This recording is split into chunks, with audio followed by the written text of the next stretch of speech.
ala umuri dunya wad din.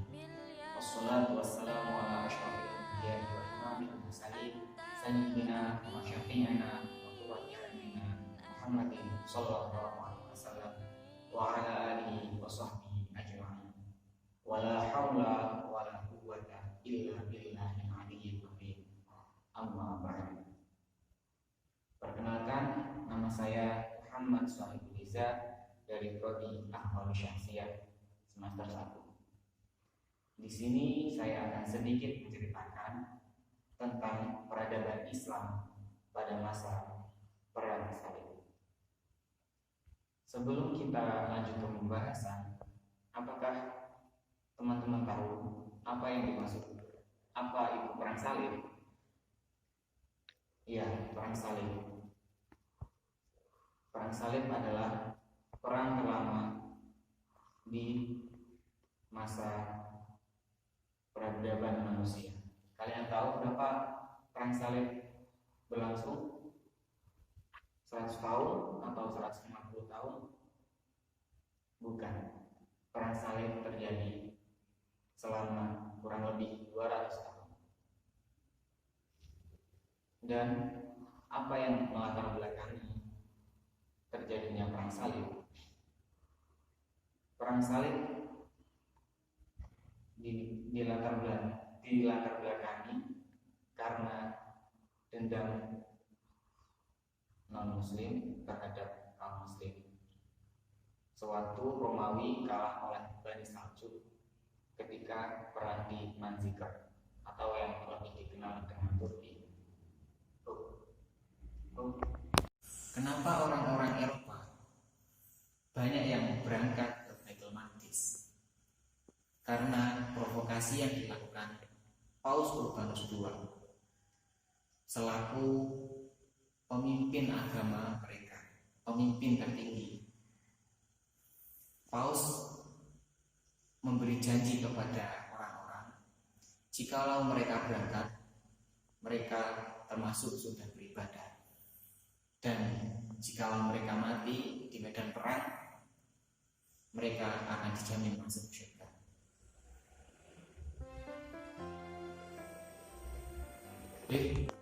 Apa yang terjadi? Akhirnya orang-orang yang pengangguran, orang-orang yang putus asa, orang-orang yang patah hati, mereka semua bergerak maju atau berangkat ke Baitul Maqdis. Kita lanjutkan penjelasan saya, yaitu tentang proses terjadinya Perang Salib. Sudah kita ketahui pada awal penjelasan saya tadi bahwa Perang Salib atau Holy War dibagi menjadi 3 periode. Periode pertama, pasukan Romawi berhasil mengumpulkan tentara sebanyak 150.000 tentara atau pasukan yang sebagian besar berisi orang Prancis dan Normandia. Mereka berkumpul di Konstantinopel. Selama perjalanan menuju Palestina, banyak pasukan bergabung.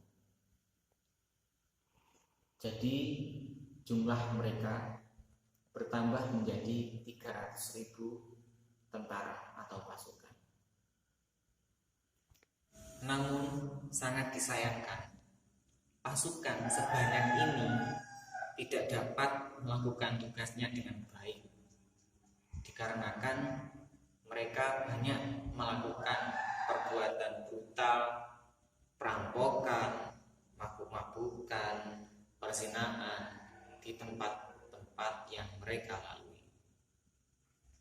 Tindakan pasukan Perang Salib ini menyebabkan kemarahan bangsa Bulgaria dan Hungaria, sehingga mereka menyerang pasukan Salib dan sisanya dihadapi langsung oleh Seljuk,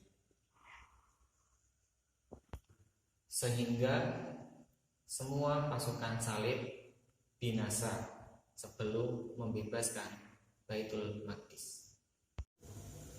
Reputasi perang salib pada periode pertama ini menandakan bahwa mereka tidak dibekali dengan strategi perang dan etika perang. Dan di sini bisa disimpulkan bahwa Paus Urbanus II hanya menyampaikan pesan kebencian dan dendam yang mendalam pada umat Islam.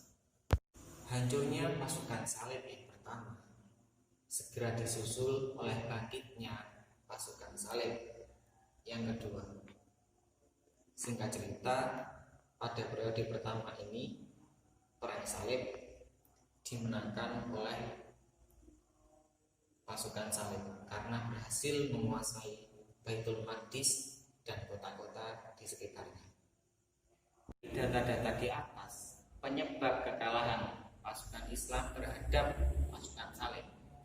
Di antaranya, pasukan Islam belum siap menghadapi pasukan salib, serta semangat berkorbannya pasukan salib dalam misi membebaskan Baitul Maqdis.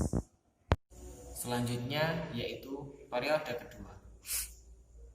Periode kedua merupakan periode kebangkitan umat Islam setelah menderita kekalahan dari pasukan tentara salib yang berhasil menguasai Palestina dan Syria.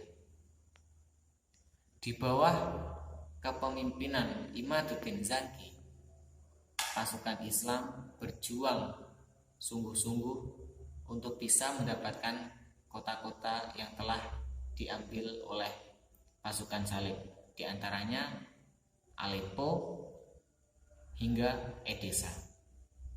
Pada tahun 1146 Masehi, Imaduddin Zaki wafat dan dia digantikan oleh putranya yaitu Nuruddin Zaki. Di bawah kepemimpinannya, dia berhasil menguasai kota di sekitar Antokia pada tahun 1149 Masehi.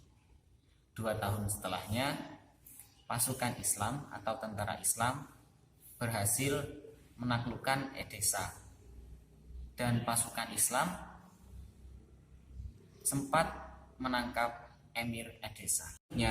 Pada tahun 1164 Masehi, Nuruddin Zaki berhasil menaklukkan Antokia dan menyandra Emir Bahimon III dan Raimon III.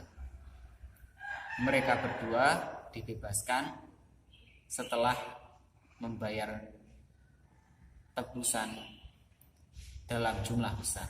Kemudian kita menginjak pada periode yang terakhir, yaitu periode ketiga.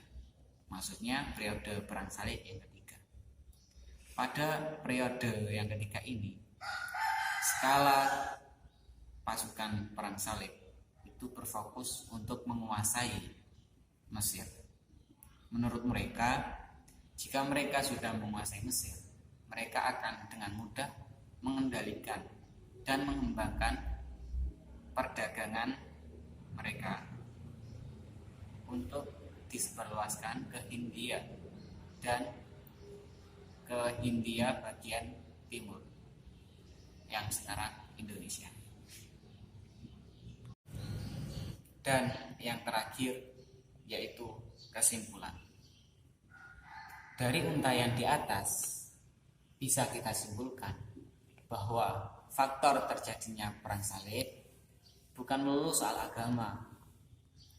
Yang tidak kalah penting yaitu ambisi ekonomi dan politik oleh pembesar-pembesar Kristiani dan pasukan salib.